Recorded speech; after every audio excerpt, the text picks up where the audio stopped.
Good afternoon, and thank you for standing by. Welcome to the AFS Best Practices Leadership Council webinar. Our topic today is credit trends in commercial lending.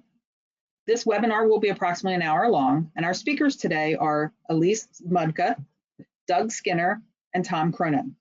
Before we get started, there are just a few housekeeping items. We are recording today's session, and therefore all lines have been muted. We encourage questions. Please use the Q&A feature to ask your questions, and we will leave some time at the end of the webinar to answer as many questions as possible. Tomorrow, you will receive an email with a link to listen or download the presentation. Thank you for joining us today. Elise? Good afternoon. This is Elise Mudka, President of the West Michigan chapter of the RMA. We'd like to welcome you to our Commercial Trends webinar, and thank you for joining us. I'd like to begin by thanking our annual sponsors, Amicus Management, BLDI, Clark Hill, DWH, Great Lakes Blue Credit, Miedema Asset Management Group, Miller Canfield, O'Keefe, Plunkett Cooney, and RepoCast.com. Without their support, we wouldn't be able to continue to provide educational courses.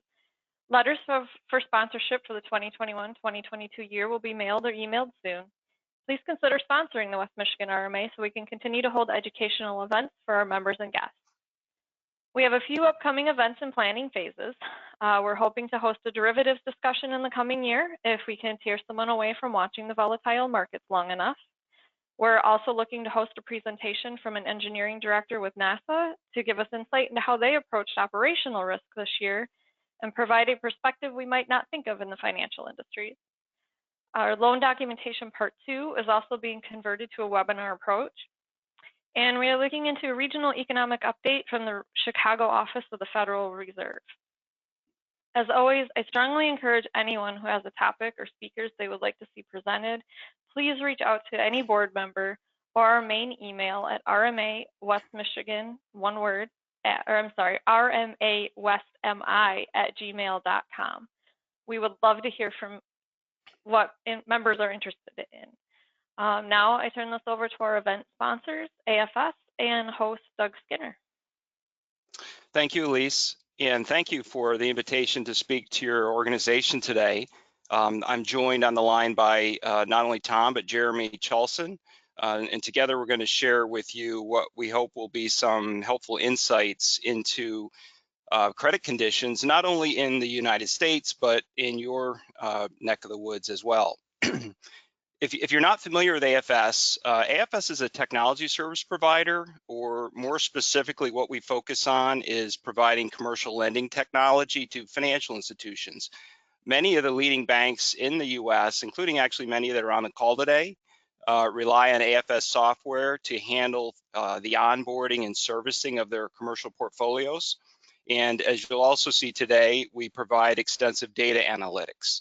Now, the source of the information that you're going to see today is from one of our market-leading commercial benchmarking programs. In fact, it's one we partner with the RMA on to provide an ability for banks to benchmark their portfolio performance and their credit quality against peer banks. So what we wanted to do today is first, I'm going to cover what's happening in the C&I market. And then Tom is going to share with you some statistics from the commercial real estate sector. So if we could go to the next slide, throughout today's presentation, maybe back to the map, if you would, please. You're going to see several statistics and trends on geographical performance and comparisons of different regions of the country. So this map here serves as kind of a legend for how we segment our analysis geographically. So any references we make today to the Eastern Midwest, you can see the red star there. We'll be talking about an area that consists of Wisconsin, Michigan, Illinois, Indiana, Ohio, and Kentucky. So now if maybe go ahead to the 5th slide, please, Renee. So what we wanted to do first is give you a sense for where non-performing loan levels are at the moment, but also give you some historical context for where those levels have gone in the past and where they go in recessionary periods. So on this slide, we've plotted 4 key risk indicators we all track all the time, 2 measures of short-term delinquencies, measure of long-term delinquencies and non-accrual loan levels. I'll start first with short-term delinquencies, or the percentage of loan outstandings that have been running about one payment behind. You can see from the blue line that 30 to 59-day delinquencies had been running well below 50 basis points for nearly 10 years. Then once the pandemic took hold in March, they quickly spiked to nearly 150 basis points. So since that time, you can see we've been on kind of a sort of a yo-yo month to month. And what's been happening is delinquent loans have been kind of buffeted by some offsetting forces, which we're going to talk about in a minute. The other data point that everyone tracks closely is, of course, the level of non-accruing loans. So again, borrowers that have already defaulted or where P&I is 90 days or more past due, the bank's gone ahead and reversed accrued interest and placed the loan on non-accrual. That level of non-accruing loans has risen over 40, nearly 50% since the beginning of the downturn. So for context, you can see that during the last downturn, the level of non-accruing loans reached well above 3%, and as importantly, it stayed there for quite some time. So problem loans, as you know, take a long time to resolve. So I should have also mentioned that all the data you're going to see today is as of the end of the third quarter, but in fact, tomorrow, we're going to be releasing an update for October month end. And I'll give you all a sneak peek. It's going to show that short-term delinquencies spiked sharply in October, and non-accrual levels also kind of continued a modest yet steady ascent upwards. Now, it's hard to talk about the state of credit quality and borrower performance, and this time and not acknowledge two rather significant factors. The first is the substantial fiscal stimulus package the government passed earlier this year. And the second is the liberal use of payment deferral programs by the banks across not only retail products, but commercial products. Both have had a significant impact in terms of tempering the migration or the deterioration we've seen so far. And we want to touch on both of those. So the first is the stimulus. The CARES Act, of course, being the largest component of it. So for context, compare how the government responded this year to how they responded in 2008. In response to the last crisis, the U.S. government injected $2 trillion into the economy over the course of about 400 days. TARP, you'll remember, was about half of that, but there were other programs they rolled out over about a year's time. This time around, the government injected $3 trillion into the economy in about 45 days. So the speed of that response, okay, along with the size of it, was dramatically different. So speed was clearly stressed over the details, if you will. So you saw that for programs like the Paycheck Protection Program, right? Unfortunately, we can't have it both ways. You can't get money into the economy that quickly and have every detail covered. It just doesn't work that way. But the speed and the size were significant in terms of mitigating the severity of the downturn so far. So the second major item is the loan deferrals, and I have an illustration for that on the next slide. Throughout the summer, we've all been watching this massive experiment in forbearance play out. As an industry, we've never done or seen anything quite like it before, so nobody really knows how it's going to turn out. So for now, at least, the true financial condition of many borrowers, as well as the asset quality of many banks, is kind of in limbo. What we also saw is that there was no universal way in which banks approach deferrals once the regulators first kind of encouraged the practice. In general, most initial deferral programs offered either 3, if not 6-month deferral periods. In some cases, the deferral applied to maybe to interest only, sometimes to principal, sometimes to both. practices really did vary widely. So in the last couple of months, what we did is we conducted some surveys on the topic, and we wanted to share some of those results with you here. First, we asked what percentage of your commercial borrowers were initially granted deferrals? And you can see by the chart on the left, over 40% of respondents granted deferrals on over 10% of their commercial loans. And nearly 75% of the respondents had granted deferrals on more than 5% of commercial loans. So while we knew deferrals were being used liberally for retail products like mortgages or auto loans, we learned that the practice was also being widely applied to commercial loans as well. So then as many of the initial deferrals started to approach their expiration, September I think was a big month, we posed a follow-up question. What percentage of your commercial borrowers that receive payment deferrals do you expect will be granted a second deferral? Now, the most popular answer was less than 25% of borrowers will be granted a second deferral. About 60% said that. Then about a third of the respondents said 25 to 50% would be granted a second deferral. So all indications are we are going to see a significant drop in deferrals after this initial round. But at the same time this is happening, the benefits of fiscal stimulus are they're clearly abating, and not surprisingly, as I mentioned a minute ago, we see that delinquencies have now spiked again at the end of October. Next slide, please. So the stimulus we talked about has definitely served its purpose. It's provided a lifeline to thousands of businesses. However, one thing we've seen is some of the stimulus programs have benefited some industries and borrowers more than others. So take, for example, the Paycheck Protection Program. Lenders have, at last count, successfully issued over $500 billion to businesses. However, nearly 50% of the funds went to just 4 industries. So down near the bottom of the page there: healthcare, science and technology, construction, and manufacturing. So not surprisingly, if you look at criticized loan levels in those industries, they've remained manageable.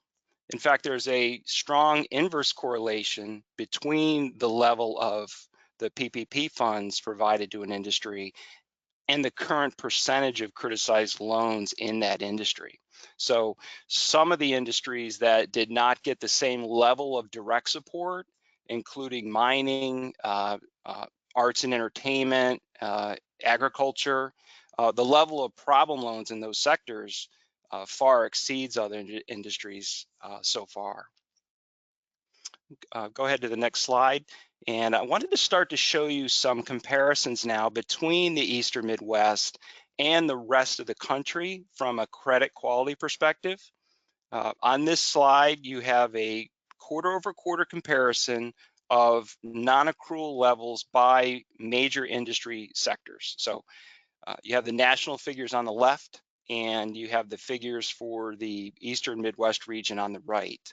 And you can see that the Eastern Midwest right now is slightly better than the country as a whole. That first sector listed, commodities, so that's going to be where things like agriculture and oil and gas are.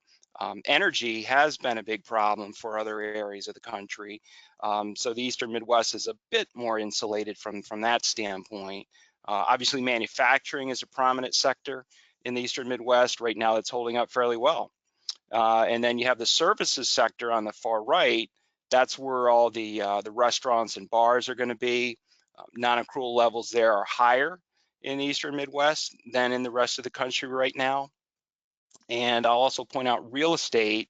You've probably seen banks and your borrowers. Many companies have already announced plans to rationalize their need for real estate going forward. Particularly when it comes to office space, since we're all, a lot of us are still working at home. So that's going to put a lot of pressure on this sector for some time. You can see real estate took a major hit in the third quarter, and Tom is going to have a little more on investor real estate a little bit later on. Go ahead to the next slide. So here we've isolated 6 industries that have proven to be particularly vulnerable to COVID. Healthcare, hotels, leisure and rec, travel, restaurant and bars, and retail. So here we are looking at the percentage of balances that are non-performing in each sector. And by non-performing, what we're doing is totaling all delinquent and non-accrual loans and looking at the quarter-over-quarter change. So this slide is at the national level. And then in a minute, I'm going to show you how the Eastern Midwest is doing. And what we see is several of these sectors showed sizable deterioration quarter over quarter. Hotels had a meaningful increase. Leisure and rec, which includes things like sporting events, casinos would be in there. Non-performers there almost doubled. Restaurants and bars is the worst one. There you have a little over 4% already past due or on non-accrual. But as a whole, though, the performance collectively of these vulnerable industries is maybe not as bad as you might expect. And I think you can certainly attribute that to the deferrals and the government stimulus that we talked about earlier. So we'll go ahead to the next slide, and we're going to show you the same analysis here, but focused on the Eastern Midwest region. You see the big increase in restaurants and bars, second from the right, and as well as leisure and rec went up. The other thing that's interesting here, though, is to see the contrast between those two industries in terms of the composition of the non-performing loans. So in leisure and rec, a greater percentage of those problems have already been placed on non-accrual. But for restaurants and bars, we see a far greater percentage of those problems are still being reported as early stage delinquencies, which suggests that those industries have a bit of a different profile in terms of borrowers. They've adapted to people working from home. They've adapted to changing consumer habits on how and where people travel or go on vacation or dining out, those sorts of things. Go ahead to the next slide, please. So far in this downturn, another thing we've seen is that the stress has not been uniform across the country. It rarely is. This slide is looking at non-accruing loans as a percentage of total loans by region. The Northeast, where I am, was hit hard and early by the pandemic, and conditions there deteriorated first. And then as the virus kind of spread throughout the country, down through the South and the Southwest, and then eventually the Midwest, that negative migration in credit in many ways has kind of followed the virus. So I should point out that the Southwest is as high as it is actually mainly due to problems in energy, more so than COVID.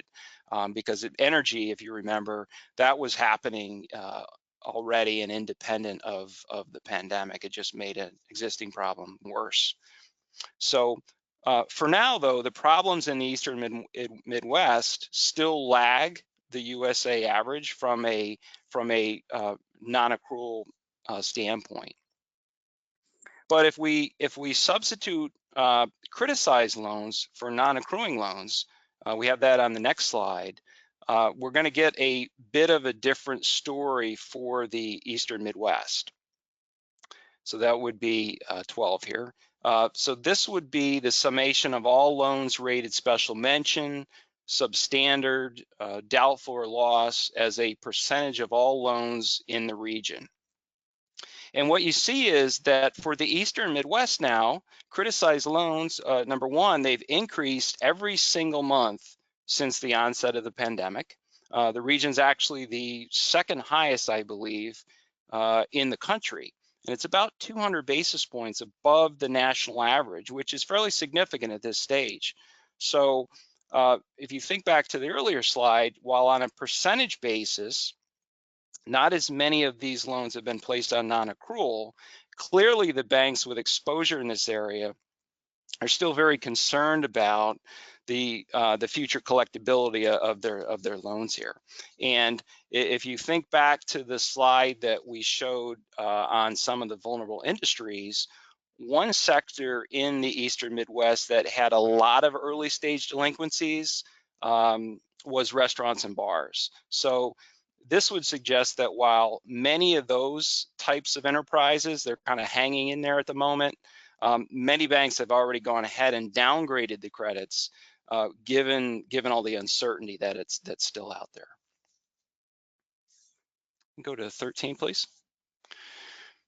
So here we're looking at loan growth now by these same 7 geographic regions. And for this picture, we have excluded paycheck protection loans.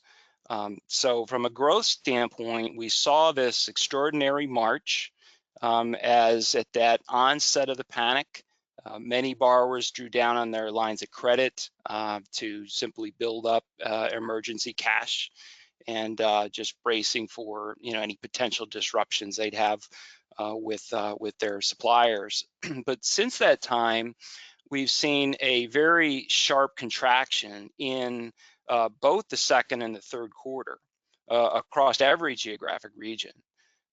So we attribute this pullback to a number of factors, including not only accelerated paydowns by borrowers, but also falling demand. Commercial demand remains particularly weak. The March drawdowns we spoke about, borrowers have, they've done a number of things. They've refinanced those drawdowns into the bond markets where they can, borrowers that are large enough to do that.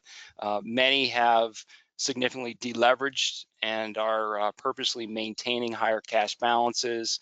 And of course, many are understandably reluctant to reinvest in their business until the virus is somehow brought under control. So, but whatever way you measure it, new volume has been weak for many months now. So one question is this drop off in loan growth a case of banks unwilling to lend or borrowers unwilling to borrow? And actually it's a little bit of both. So if you go to the next slide, we'll talk about that. The Federal Reserve just released their quarterly senior loan officer survey, opinion survey on bank lending practices. And every quarter, what they do is they ask a whole series of questions, and it's designed to measure changes in standards, terms, and also demand for not just household, but business credit. And what the survey showed was that beginning in late March, banks significantly tightened underwriting standards on C&I loans to firms of all sizes. In fact, banks have been, if you look at the blue line there, they've been tightening standards as an industry to a degree we haven't seen since 2008. But while banks have been tightening standards, lenders have also been reporting very weak demand for credit, right? So it's a bit of both. The problem is a prolonged reduction in credit like this creates all sorts of headwinds to a recovery. So this is going to be a real issue going forward. And if you look at most of the major provisions of the CARES Act, it assumed about a 6-month economic recovery or recuperation period. So obviously the virus has already outlived that assumption. And pictures like this are just another reason why so many people believe that additional stimulus is going to be necessary.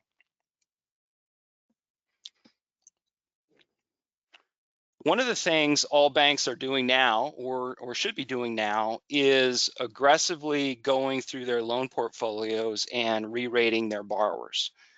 This slide we're showing here illustrates a trend in adversely rated commercial credits. This shows a long-term view of problem loan trends, contrasting the entire U.S. on the left with the Eastern Midwest on the right.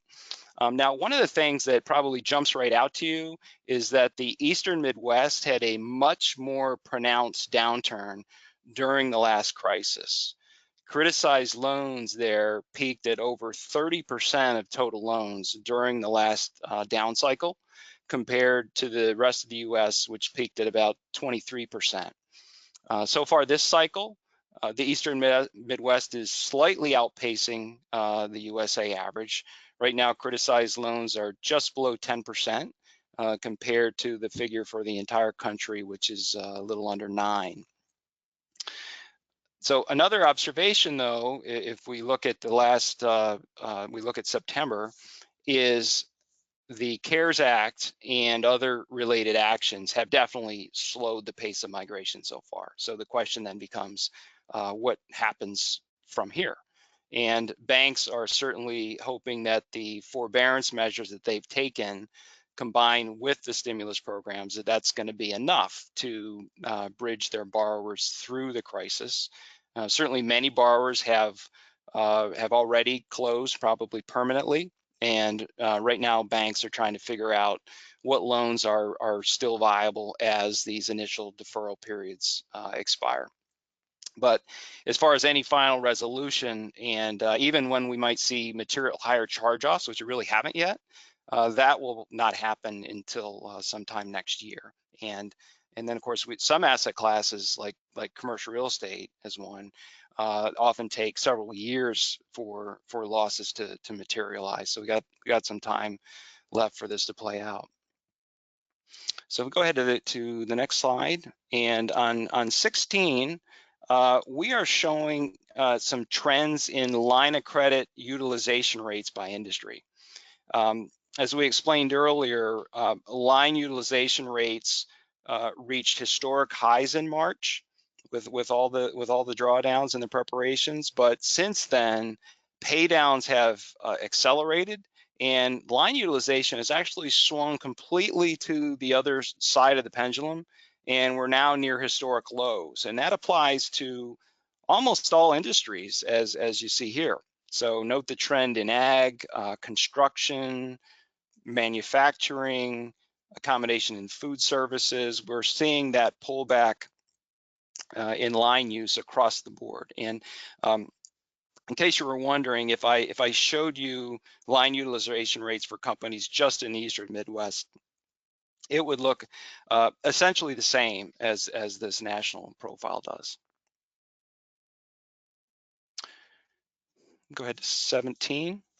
And here we're sharing with you some state level statistics. I'm not going to go through each one of these individually, but you'll have this when you get the deck if you don't have it already. Obviously some variation between states here, and we certainly expect that given the different demographics and makeup of the states and their local economies in the region. So for the next section of the presentation, I'm going to hand it over to Tom. Go ahead, Tom. Thanks, Doug. So a quick definition of what we call CRE. These are loans where the primary repayment is from the rent or leasing of buildings and facilities. You're often referred to these as investor-owned, and examples of such properties would be apartments, warehouses, office buildings, things like that. Move on to the next page, please. So we're going to start with a look at performance. And with these two charts, we're showing the recent trend in delinquencies and non-accruals for the nation on the left and the Eastern Midwest on the right. So let's start with the left chart. And again, the non-accruals are the red line and short-term delinquencies are the blue line. And we saw a spike in short-term delinquencies back in April, but since then, the past dues have dropped substantially. There's been some fluctuation in the longer-term delinquencies, but September versus March, the levels are basically comparable. But non-accruals, again, the red line, are a different story. So the percent of loans classified as non-accrual was at a service low of 0.28% in March of 2020. Now we're looking at a non-accrual rate that has steadily increased each month, and we're sitting at 0.75%. So on the right chart, is the more regional view, so the Eastern Midwest. The delinquencies are extremely volatile, and short-term past dues are at 0.48%, which is above the national average, and non-accruals have just about doubled and are also above the national average. And so on the next slide, we'll take an even deeper look at the geography behind these. This you'll recognize from what Doug showed earlier on C&I. We've segmented the data down to the individual states within the Eastern Midwest. And the red is for non-accrual, the blue is the short-term 30 to 59-day delinquency, the yellow is 60 to 89 delinquencies, and the green, if there's any there, is 90 plus. And what we're seeing for September is the Illinois-based loans are showing the highest level of delinquencies and non-accruals, followed closely by Ohio and then Michigan. And the most favorable levels are found in Indiana.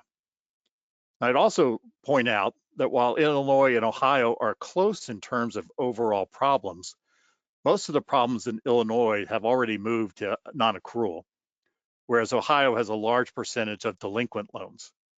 And in fact, non-accruals in Michigan are higher than non-accruals in Ohio. So similar to what Doug was saying, Ohio has a little bit to go before they get into the non-accrual category and would match up exactly with what you're seeing in Illinois.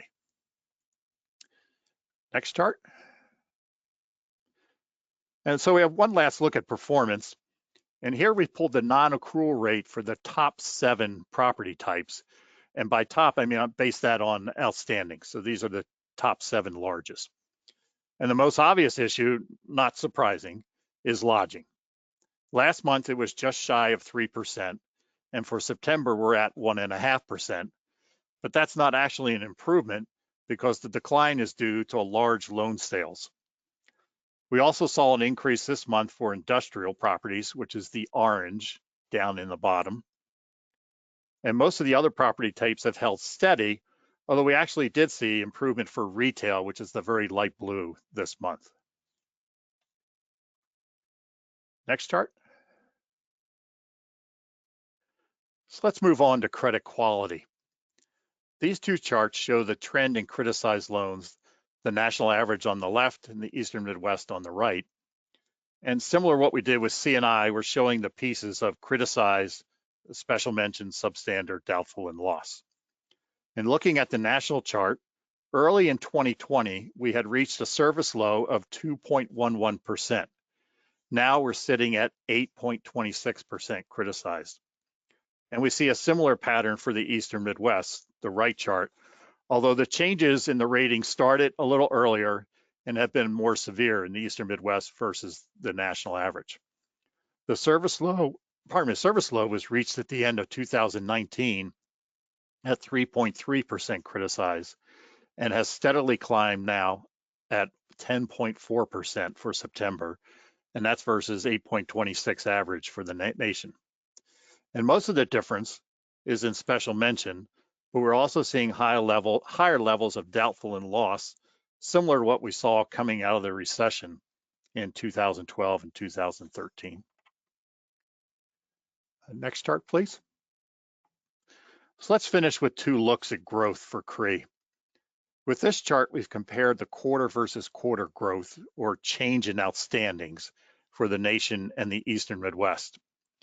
And similar to what we saw with C&I, after a robust first quarter that saw growth for both Eastern Midwest and the nation close to 4% quarterly or 16% annualized, the growth has retreated substantially to where we're seeing balances shrink, slightly more for the Eastern Midwest. And the next slide. And this is our second look at growth. This is a little different from the previous slide because here we're actually looking at new loans made in the month of September, not just the change in balances. And we've created this chart after a poll question from our August webcast revealed that most banks had stopped lending to lodging. And we wanted to see if this was true. And these results tell us that basically it is. Now, well over a third of the new loans are going to residential lending as the deurbanization of the country takes place. People are abandoning the cities, especially big cities like New York, San Francisco, Chicago, Philadelphia, etc., and moving away from the crowds. Multifamily projects are still popular, and then going further up the scale, we see reductions or less increases in new loans for retail, mixed use, and lodging. So that concludes our look at CRE, and Doug, I'll pass it back over to you. Okay, thanks, Tom. We've already gotten a few questions come in that I think Tom's been answering earlier. Please continue to submit those. So in thinking about how to summarize all this, I think we can say a few things. One is that fiscal policy has certainly suppressed credit problems, but it won't last forever. COVID cases, we were just talking before the program started, they're rising. The colder weather's coming, people are going to want to gather indoors. Those are all areas of concern. Last time I checked, at least 9 states have either paused or rolled back reopenings. So the need for additional stimulus is very real, and whether or not that happens in the current Congress or the next one, that is going to affect the slope of the recovery. Another observation is that COVID has affected different parts of the economy very differently. So you have some parts that have been largely unaffected, like housing and financial services. You have other parts that were hurt by the lockdowns, such as the automobile industry, but once those lockdowns were lifted, they bounced back very, very quickly. And then you have the sectors that are being hurt by social distancing. So that would include obviously entertainment, travel, and hospitality. So those service-oriented parts of our economy are in many cases deeply depressed, and they won't recover until not only vaccines are rolled out, but confidence in general returns. So those sectors, by the way, represent about 40% of consumer spending. So as risk managers, right, I know you're all paid to worry, but if I could leave you with a few positive thoughts, 60% of our economy right now is actually doing pretty well. The banking industry is also much better capitalized than it was last time, and it's able to withstand a shock like this. All the work around stress testing is definitely had a positive effect. In part, including stress testing, all bank risk management capabilities are much improved than just 10 or 12 years ago. And another notable fact is that many of the riskiest assets are held outside the banking system. So now some industries, as we said, still remain very depressed, like travel and hospitality, but banks are much more diversified today than they were last time. So I'm not seeing any further questions. Actually, Doug, it's yes. Renee. We do have a question here. I'll read it for you unless you want me to read it. Yes, if you would. Okay. Maybe too specific for this discussion. However, to what limits/lengths are you seeing accommodations granted to C&I customers before calling the credit non-accrual, i.e. bars and restaurants otherwise viable, are struggling to make payments due to mandatory shutdowns, bans on indoor dining? Yeah, I think the first thing that comes to mind is I think the regulators owe the banks some updated guidance toward the end of the year. As I said, that time frame of the CARES Act and related, with the TDRs and things like that, it was the time horizon was really about 6 months or so, which we've already exceeded.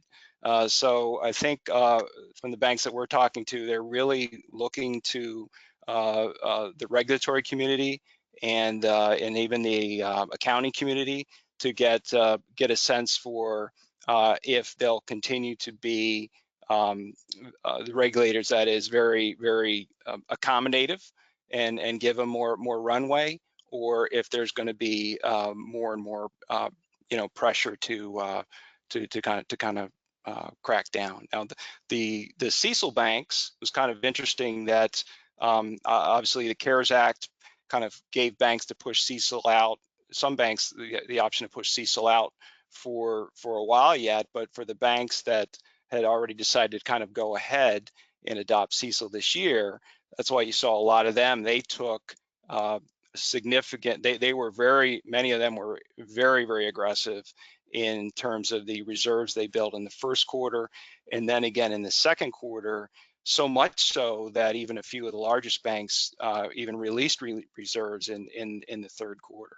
So, but I think the general way I'd answer that is that I think I would expect the regulators to come out with some updated guidance on risk ratings and treatment of non-accruing loans and problem loans, if not before the end of the year, then early next year. And of course, they have to factor in a new administration as well, which who knows what impact that'll have.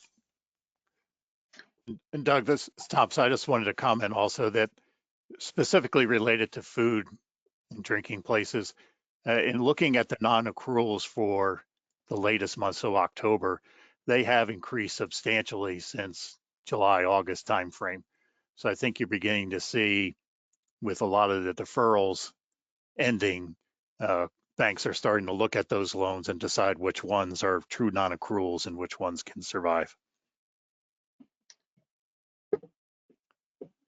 Doug, we have another question. Mm-hmm. Can you read it to me, please? What is your view on negative interest rates and its impact on lending in the U.S.? Have already seen negative interest rates in Europe, particularly in Switzerland, I think.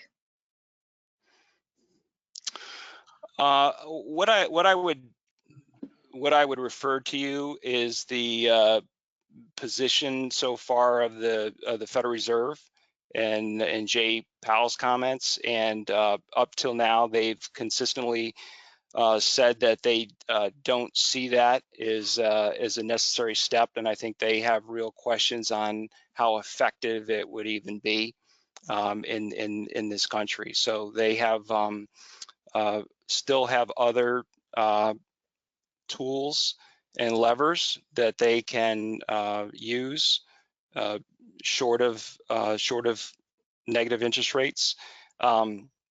But they've also been very vocal about the need for additional fiscal stimulus as well. So by all indications, they have no intention of going that route in this country. Okay, I don't have any other questions at this time. Okay. Well, I know somewhere in here, I believe, our Tom and my contact information is here. If you have something you think about later and you want to reach out to us. But not seeing any further questions, I wanted to thank Elise and Jill and Stephen for not only the invitation, but the preparation leading up to this to make sure we tried to hit the mark for your group. And so thank you for that, and enjoy the rest of your week. Thank you. Thank you. And as a reminder, we will be sending out an email so that you can listen to the webinar again and or share it with a colleague. Have a great day.